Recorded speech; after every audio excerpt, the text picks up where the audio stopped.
Hello and welcome to Business Morning with me, Bosun Amafaya. It's Friday, May the 26th, and the end of one of the busiest business week in the month, and then next week, Wednesday. We thank you for joining us at this time. Nigeria's upper legislative house Thursday passed the governance portion of the contentious and long-awaited petroleum industry bill. The Senate looks to rev up investments, transparency, accountability, and governance issues in the petroleum sector. This is the first phase of this industry bill that has since been passed in a number of African countries since Nigeria threw in its own version into the Senate more than about a decade ago. So this is one very important conversation, and we're kicking that off today. Very volatile oil and gas sector. The conversations will start from today all through next week, and we'll get everyone who has something and very important to say and to dissect this petroleum industry bill governance portion of it for us. Of course, in the last 24 hours, we're yet to hear from the Ministry of Petroleum Resources, or the NNPC, what their view is of what the Senate passed yesterday. And that's very crucial, because if you're going to implement the governance code or the governance bill of the PIB, then you need the Ministry of Petroleum Resources on your side. Let's put that aside for a few minutes. Ibrahim Babalola, who is one of the investment research analysts at AfriInvest, is joining us to tee that conversation off, and we'll discuss more of that all through the rest of the programming. Meantime, the Buhari's administration formally clocks 2 years next Monday. So it's going to be a public holiday. So it's going to be a long weekend holiday. Markets will be closed on Monday. We'll be back on business on the Tuesday, the 38th. So we'll have 2 more trading days left in the month of May. Then we hit the first month at half year, June the 1st. So, and we've started all-week assessment of the various parts of the economy, business, investments, and markets here on Channels Television. So you can follow the conversation on Twitter at Channels TV or at Biz Morning, or you can tweet at me, B. Bosun. And of course, we already got our conversation started, didn't we?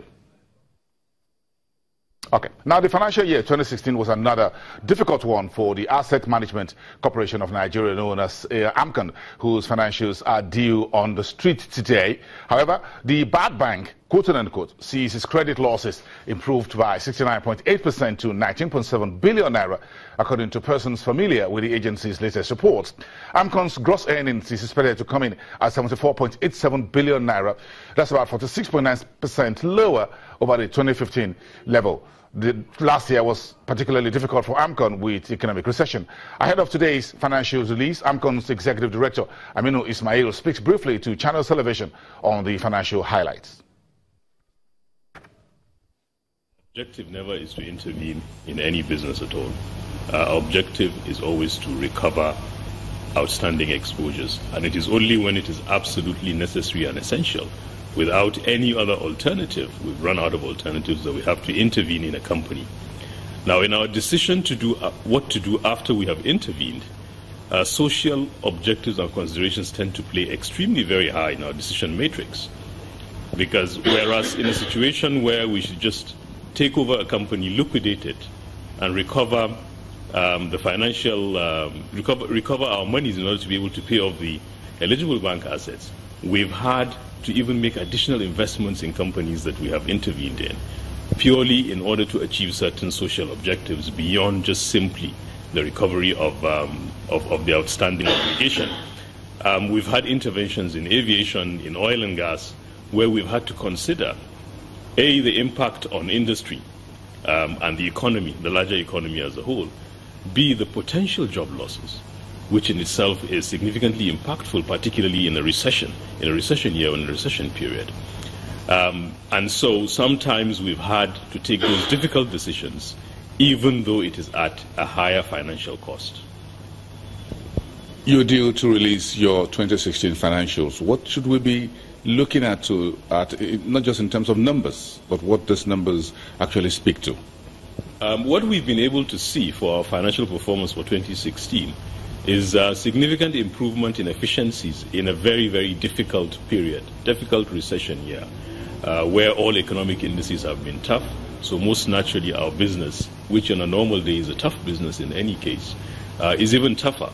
We've achieved significant improvements in efficiency, significant drives towards collection, towards repayments, And as we release our numbers, it will be more evident what we've been able to achieve in 2016.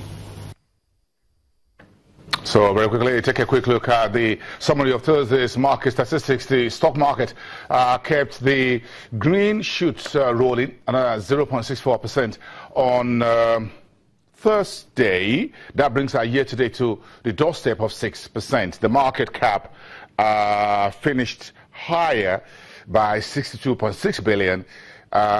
In dollar terms, the total market value is now 32.2 billion. Level of activity also improved, 43.5%. Volume traded higher, 34.6%.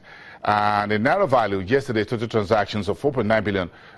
Today's exchange rate, that's about 16.2 million US dollars. That's quite significant for the second day after the central bank decided to keep interest rate unchanged. And the first quarter GDP came in a disappointing 0.5%, but slightly better than 1.73% deeper haircut we saw in the final quarter of 2016.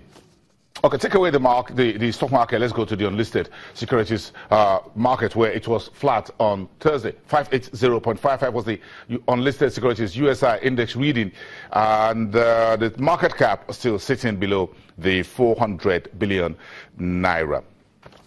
Okay, let's pull that out and go to the fixed income space, where the matured treasury bills, 131.4 billion naira yesterday, Thursday, were priced into the money markets overnight, OBB and overnight rate.